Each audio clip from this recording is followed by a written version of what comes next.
Tapi di sisi lain, dengan kasus Roy Suryo, polisi melempem. Sama sekali nggak ada tindakan. Ya, mereka cuma memberikan alasan-alasan klise. Masih kita dalami, masih mengumpulkan bukti-bukti. Padahal sudah terang benderang, Roy Suryo juga menistakan agama Buddha.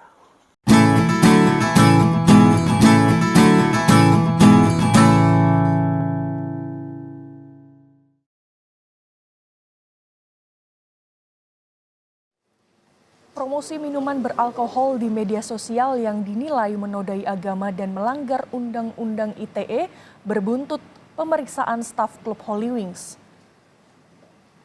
Polres Metro Jakarta Selatan menetapkan 6 tersangka dalam kasus promosi minuman beralkohol di bar dan restoran Holy Wings. Mereka adalah para petinggi divisi kreatif Holy Wings Indonesia beserta sejumlah staf. Terkait dengan dugaan tindak pidana dengan sengaja di muka umum mengeluarkan perasaan kebencian atau penghinaan terhadap suatu golongan atau perbuatan yang bersifat permusuhan, penyalahgunaan, penodaan terhadap suatu agama yang ada di Indonesia dengan ancaman hukuman paling tinggi 10 tahun penjara. Salam damai untuk Indonesia. Berjumpa lagi bersama saya, Papa Dimas.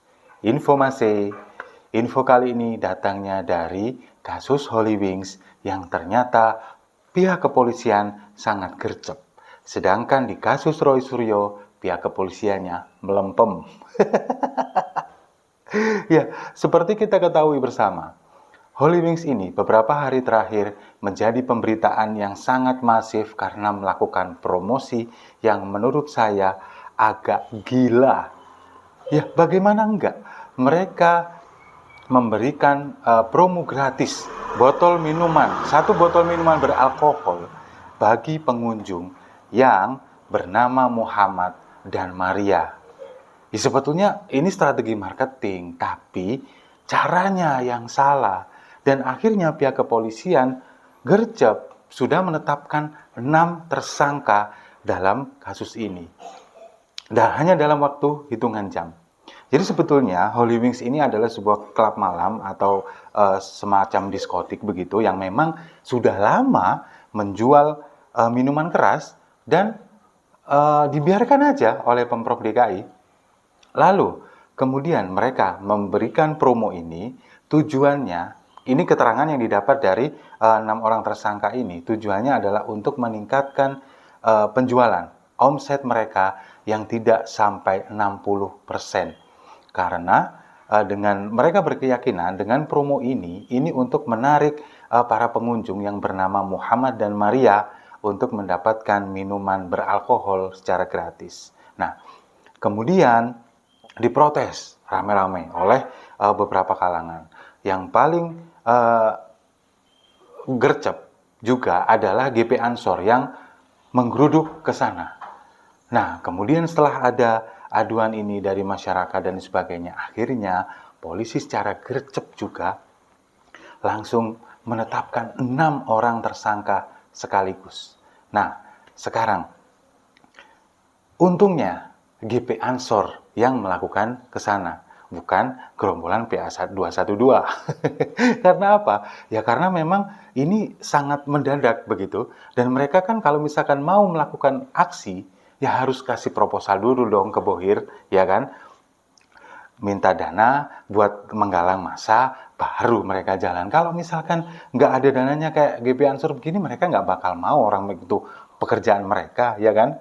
Nah, tapi BA212 ini melalui Novel Bamukmin cuman memberikan statement, ya koar-koar seperti biasa, si Mas Ganteng ini, dia mengecam, kemudian juga menuntut Pemprov DKI untuk menutup Holy Wings dengan alasan Holy Wings ini telah melecehkan Nabi Muhammad karena nama Muhammad adalah simbol Nabi bagi umat Islam menurut si Novel. Nah, sekarang kalau memang pihak PA212 ini konsisten untuk membela agama, nah ini saya kuliti sedikit ya. Kalau memang mereka konsisten membela agama, membela Nabi Muhammad, kalau ada yang melecehkan, nama Muhammad, maka semua harus ditindak. Tapi kenyataannya PA212 enggak. Saya kasih contoh satu aja. Rizik Syihab. Dia memakai nama Muhammad di depannya. Kemudian dia mengaku cucu dari Nabi Muhammad.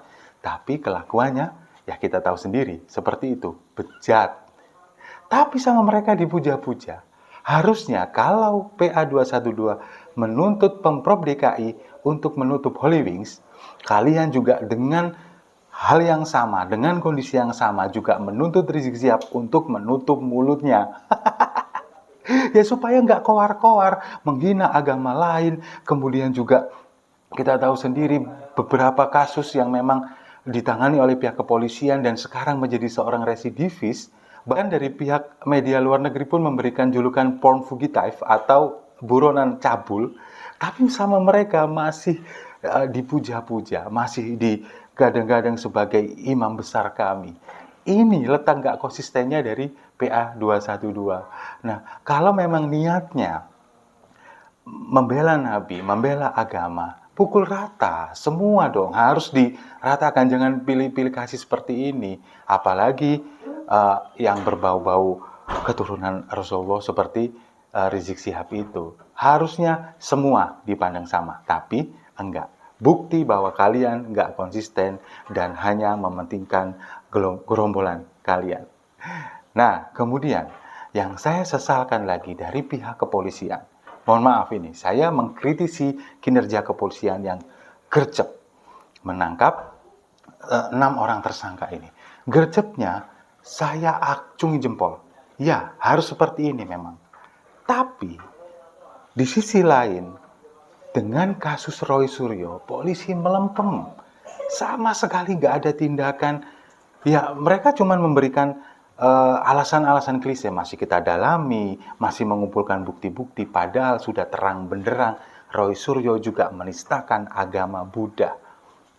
Nah, padahal Roy Suryo ini sudah dilaporkan 2 kali. Yang pertama tanggal 16 Juni, kemudian dilaporkan lagi tanggal 20 Juni oleh perwakilan umat Buddha. Tapi pada kenyataannya sampai detik ini pihak kepolisian masih mengumpulkan bukti, masih mendalami ada tidaknya dugaan penistaan agama. Ya alasan-alasan klise. Nah, kemudian dengan keadaan yang seperti ini masih bisa loh Roy Suryo ini minta bahwa laporannya didahulukan. yakni laporan dia kepada pihak pengunggah pertama, pihak yang mengupload foto yang diedit itu pertama kali. Dia minta didahulukan dengan alasan, kalau ini kasus ini mau diungkap, ya itu dong didahuluin baru kasus saya, katanya gitu. Kan panci banget tuh Roy Suryo. Nah, dengan demikian, kemudian polisi masih mengumpulkan data, mengumpulkan bukti-bukti dan lain sebagainya. Kalau saya menduga, apakah ini karena yang dinistakan adalah bukan agama mayoritas. Kalau Holy Wings kan sudah jelas, yang dinistakan adalah agama mayoritas, yaitu agama Islam. Sementara Roy Suryo, pelecehannya dilakukan kepada agama Buddha. Dan foto stupa yang diedit itu bukan semata-mata stupa biasa. Itu adalah stupanya Buddha. Patung Buddha yang dilecehkan. Ini adalah simbol agama Buddha. Harusnya kalau dengan posisi yang sama, punya hak yang sama, apakah umat Buddha tidak punya hak untuk diperlakukan yang sama oleh pihak kepolisian? Atau minta GP Ansor juga menggeruduk dulu rumahnya Roy Suryo supaya ini ditindaklanjuti? Enggak juga kan? Apakah karena memang Buddha ini minoritas di negeri ini sehingga mendapatkan perlakuan yang berbeda? Enggak juga. Tapi menurut saya, kepolisian ini juga meyakini bahwa, oh, yang dinistakan ini agama Buddha. Umat Buddha nggak mungkin melakukan kegiatan bodoh seperti yang dilakukan oleh PA212 kalau yang berbau-bau penistaan agama. Mereka akan demo berjilid-jilid. Umat Buddha nggak mungkin melakukan itu. Ataukah itu yang dianggap oleh pihak kepolisian?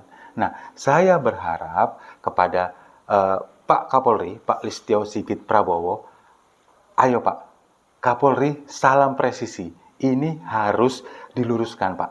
Berilah citra kepada masyarakat bahwa Polri memang benar-benar adil, benar-benar presisi, hak orang sama di mata hukum.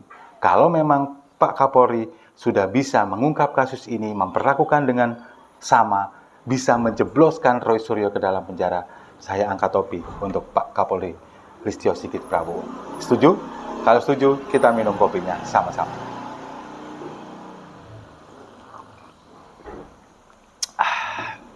Saya rasa itu. Terima kasih sudah menyimak. Jangan lupa like, komen, dan subscribe. Salam damai untuk Indonesia.